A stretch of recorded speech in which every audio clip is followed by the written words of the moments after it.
Bueno, en primer lugar, deciros, encantada de estar en este centro de la interpretación de la historia de Ubrique con José María Arenas Cabello, que vuelve a referenciar, ¿no?, lo que somos los ubriqueños, lo que supone una preparación, una dedicación a aquello que nos apasiona.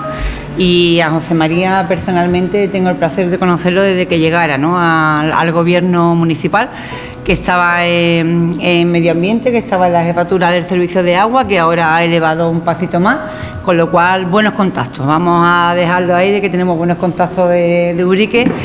Hombre, los paisanos no tenemos que llevar bien. De una persona, bueno, él es licenciado en Geografía e Historia, pero yo creo que como geógrafo ha marcado, ¿no?, una gran trayectoria de su vida, y que en esta ocasión hay que agradecer a la Diputación Provincial, por eso también está Manu aquí, que aparte de ser concejal del Ayuntamiento de Ubrique, pues diputado de nuestra provincia, en el que forma parte del Archivo General, en el que entendamos todo lo que es la provincia cuando enmarca los trabajos profesionales de investigación, de indagación, de comunicación y también de publicación de todo lo que es nuestra trayectoria en los distintos ámbitos. Pues la Diputación Provincial marca también en el Archivo General aquellos trabajos que merecen la pena publicar de manera gratuita, porque hoy no vamos a adquirir el libro de José María de una manera remunerada, sino gratuita, porque es una fuente de información, de estudio que merece ser difundida por toda la población, al menos gaditana y esperemos que andaluza, y que agradezco. Yo como alcaldesa de Ubrique no tengo más que reconocer que José María sea parte de esa referencia de también personas que estáis aquí en el público, que al final nos marcáis, ¿no?, esos hitos que fuera de nuestra localidad reconocen vuestro trabajo, vuestra preparación, vuestra formación, y que sois capaces de destinarlo a una difusión y un conocimiento necesario para que la sociedad ganemos en los aspectos específicos, en este caso de todo lo que es la fuente documental, de los límites jurisdiccionales, que como yo le decía a José María, yo me dicen eso y no sé muy bien de lo que hablo, pero que es necesario para saber cómo los términos municipales, en este caso de nuestra provincia, se formaron, se constituyeron, qué eran los elementos especialmente naturales que marcaban esos hitos. Y bueno, y encantada, José María, de estar aquí contigo, porque vuelvo a insistir, yo creo que Ubrique siempre lo he referenciado cada vez que he podido. Lo importante somos las personas, somos el trabajo que realizamos y la pasión también muchas veces a la que le dedicamos, y muchas veces no obtenemos los frutos merecidos. Pero Ubrique tiene grandes referentes, y en eso José María lo es también en el estudio geográfico de nuestra provincia y también en toda la materia de agua. Para nosotros es un aliado, vamos a decirlo así, como él comentaba, ¿no?, un aliado necesario para marcar, ¿no?, todas esas mareas, futuras avenidas, en fin, todo lo que supone un estudio también hidrológico importante. Y yo no tengo más que agradecer su trato siempre profesional, pero en esta ocasión el orgullo que como alcaldesa supone estar acompañando a un ubriqueño que tiene la ocasión y se ha ganado la oportunidad de que se publique uno de sus estudios de investigación más importantes, que seguro que nos hacen a la provincia mucho más rica. Así que muchísimas gracias por estar aquí con nosotros, enhorabuena a ti, y te agradezco enormemente, no te lo hubiera perdonado, que vengas a Ubrique, a tu pueblo, a presentar este estudio, que seguro que lo vamos a disfrutar. Bueno, tuve la oportunidad iba a ir a la presentación en Cádiz, por gusto, sencillamente, pues me llegó la referencia y tenía ganas de asistir a la presentación. Y una vez que estaba allí, ya como anécdota, ¿no?, me llamaron de que el diputado no podía asistir para la presentación y tuve que improvisar y hacer yo la presentación.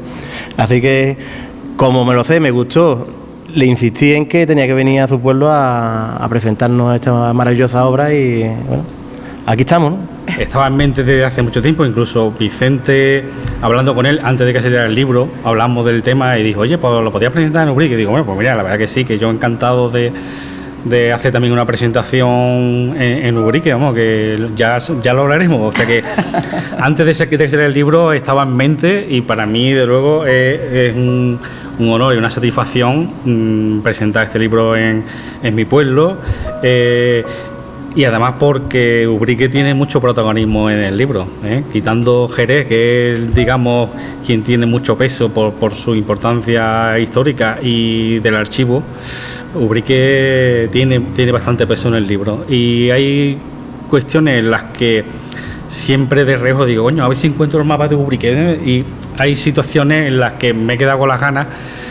Ahora lo explicaré. Por ejemplo, en el Catastro de Ensenada es el único pueblo de la sierra que no tiene su imagen del Catastro de Ensenada. Es una pena, pero bueno, ¿qué vamos a hacer? Todo no se puede encontrar. Bueno, pues por enmarcar la temática de este trabajo, pues es un libro que trata del uso de la cartografía en la delimitación de las distintas jurisdicciones, de los consejos en sus diversos tipos, en territorios señoriales, jurisdicciones eclesiásticas, también propiedades concejiles y propiedades de grandes casas nobiliarias, en el ámbito, lógicamente, de la provincia de Cádiz. ¿Por qué se hace un libro sobre cartografía histórica de límites?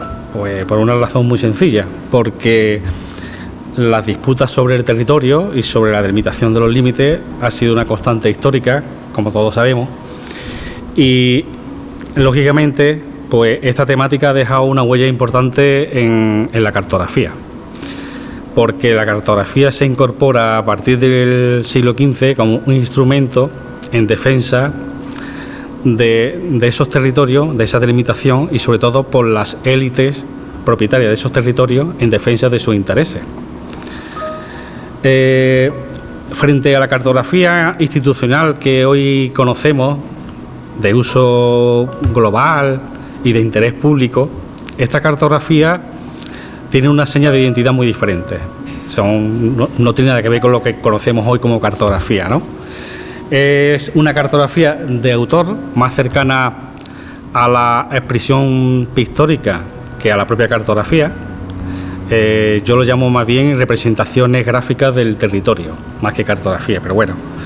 Es una cartografía de encargo, es una cartografía claramente finalista. Su función no es representar el territorio para todos, es representar el territorio para una élite, que es quien lo encarga.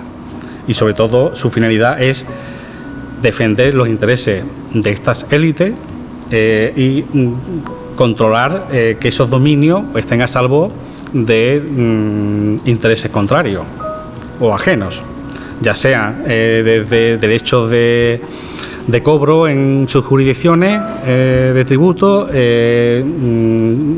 conservación de dominios territoriales, conservación de donadíos por parte de grandes señores. Y además es una cartografía o microcartografía, porque es una cartografía de detalle que se diferencia de los grandes mapas generales, donde las representaciones son muy amplias del territorio. Aquí son más bien a microescala, son a escala de límites o mojones, de límites concretos, o a lo sumo de un territorio municipal. Bueno, pues el objetivo que ha guiado y que diferencia este trabajo respecto a otras recopilaciones cartográficas, básicamente, y yo creo que esa es la originalidad que tiene este trabajo, es que no se limita a una mera catalogación de documentos gráficos, ni a un análisis de los aspectos formales de cada uno de estos documentos, ni sus aspectos estéticos, sino que lo importante de este trabajo es que en cada uno de estos documentos hemos intentado llegar al trasfondo.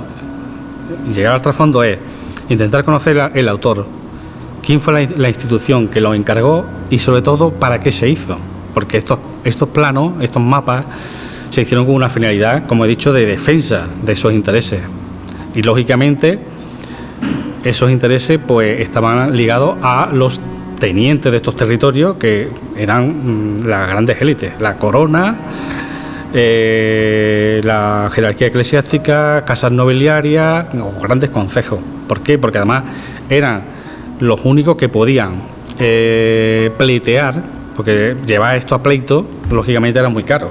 Eso conllevaba unos gastos tremendos. Y elaborar cartografía para esos pleitos, pues también era una tarea cara, no estaba al alcance de cualquiera. Por tanto, es una cartografía muy elitista.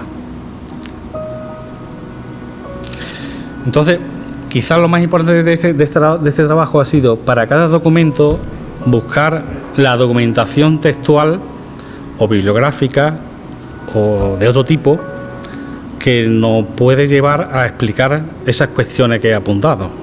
Porque analizar un mapa de estos simplemente desde el punto de vista estético, pues bueno, sí, es bonito, pero aquí lo importante es explicar quién lo ha hecho y para qué se ha hecho. Bueno, el contenido del libro básicamente se articula en función de dos criterios fundamentales. El cronológico, desde las primeras representaciones llamadas paños de pintura, que se inician entre el siglo XV y XVI, hasta la delimitación oficial de los términos municipales, que se produce a finales del siglo XIX. Ese es el ámbito cronológico que abarca el trabajo. Y luego hay una distribución temática en función del tipo de ámbito o de tema que recoge cada uno de estos mapas. El capítulo primero está dedicado a la representación del municipio en los paños de pintura. El segundo a la representación del municipio en la cartografía del siglo de las luces, básicamente fundamentado en dos grandes obras de este siglo, la del catastro de Ensenada y las relaciones geográficas de Tomás López. Hay un apartado específico de la ciudad de Jerez, porque Jerez a finales de este siglo tiene mucho interés, y de hecho pues se hacen mapas específicos de la ciudad de Jerez, que son de los primeros que se hacen en España. El apartado tercero es una cartografía de pleitos asociados a los cambios fluviales, es decir, a los límites relacionados con los ríos y los conflictos que se producen cuando hay cambios en esos límites fluviales. Y básicamente pues trabajo dos tipos de pleitos: los pleitos entre concejos, que tienen un río como límite entre ambos, y los pleitos entre las jurisdicciones eclesiásticas por los derechos de tributación o de cobro de diezmo. Que todo esto han tenido un reflejo importante en la cartografía y que veremos algún ejemplo. El apartado 4 es una cartografía sobre montes, dehesas y baldíos como objeto cartográfico, y pleitos también, precisamente por este tipo de bienes, muchos de los cuales están en zonas limítrofes de términos, y se producen pues pleitos por la superficie que se atribuyen uno y pretenden otro.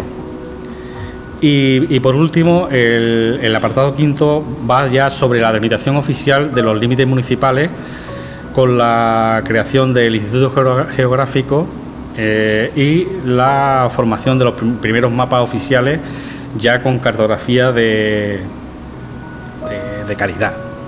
Realmente es cuando empieza la cartografía técnicamente rigurosa, con la creación del Instituto Geográfico, la generación de mapas específicos de cada población y las delimitaciones de línea de término. Luego hay un apartado de los archivos de procedencia de las imágenes, donde se pueden buscar otra documentación y donde proceden estas fuentes. Y por último, un apartado de conclusiones.